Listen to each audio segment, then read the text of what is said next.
Welcome to this executive summary presentation on how to develop and manage project scope like a project management professional. In this video, we focus on the concepts, frameworks, and methods required by this task of the PMP certification exam content outline. A companion video on the same task focuses on situations, interpretations, and responses. This video provides a disciplined guide to translating business intent into a governed commitment, covering everything from the strategic foundation to performance monitoring. Project scope is more than just a list of deliverables. It is the bridge between the current state and a future state that justifies the investment.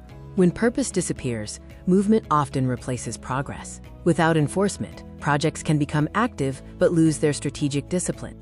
Progressive elaboration helps avoid common traps like freezing details too early or leaving them too open, ensuring scope is refined responsibly.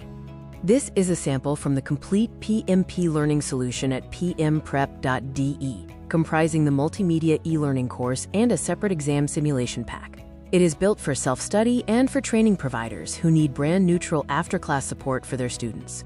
Explore the platform at pmprep.de or contact the author at orlando@casabone.com.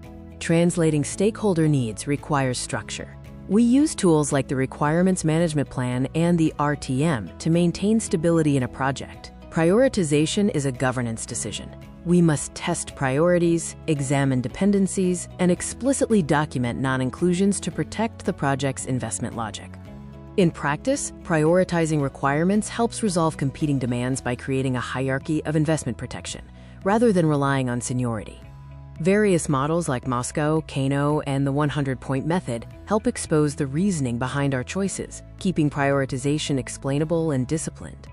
Choosing the right elicitation technique like interviews, observation, or surveys is key to capturing the raw requirements that build our project scope. Role clarity is essential. When roles are ambiguous, priority can be easily compromised by sponsor bypass or overlapping responsibilities between BAs and product owners. The requirements traceability matrix is vital for preventing scope drift by ensuring every significant requirement has a clear source, deliverable, and acceptance criteria. A formal scope baseline, including the scope statement, WBS, and WBS dictionary, is necessary to keep project conversations anchored in authorized work. Finally, WBS decomposition is a control judgment. Using the 100% rule ensures that all authorized work is covered, leaving no room for gaps in commitment. Adaptive scope governance manages evolving stakeholder needs by ensuring learning during delivery does not erode the project's core discipline. This hierarchy ranges from the vision down to the sprint backlog. In hybrid initiatives, success depends on defining clear boundaries. We must be explicit about which elements are fixed, which are iterative, and maintain a single, coherent authorization path. Measuring performance goes beyond checking dashboards. We use earned value measures like cost and schedule variance to keep the project conversation focused on real, authorized progress. When interpreting variance signals, avoid complacency. Small, informal stakeholder additions can silently erode control.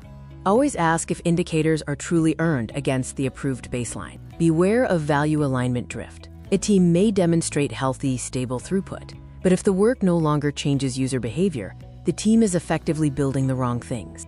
Order matters in quality control. If validation occurs before verification, you risk credibility loss and rework. The portal example shows why completing work before audit functions fail is a governance error. Protecting integrity requires vigilance against scope creep and gold plating. These threats often look helpful, but they consume resources against ungoverned commitments, eventually undermining the baseline. The goal is disciplined adaptability. Neither rigidity nor unchecked flexibility is ideal. We need changes that are justified by clear reasons, visible controls, and understood consequences. Differentiate between preference shifts and strategic recalibration. Only approve changes if they strengthen the investment case, rejecting others to ensure urgency does not silently rewrite the project. Formal change control is vital. A change control board must evaluate the cross-domain impacts of a request. Ignoring these impacts weakens the control that the board is meant to uphold. Ask the governing question: does this change truly strengthen the investment? If so, update the baseline formally. If not, reject it and explain why, keeping the method defensible. To wrap up, remember that scope is a bounded bridge. Governance precedes collection. Baselines must be complete, and metrics are merely starting points for identifying deeper issues.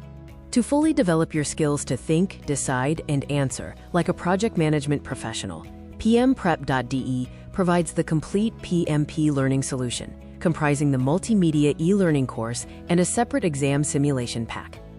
It is built for individual learners preparing on their own and for training providers who want to give their students a solid, brand-neutral multimedia after-class support. Explore the platform at pmprep.de or contact the author at orlando@casabone.com.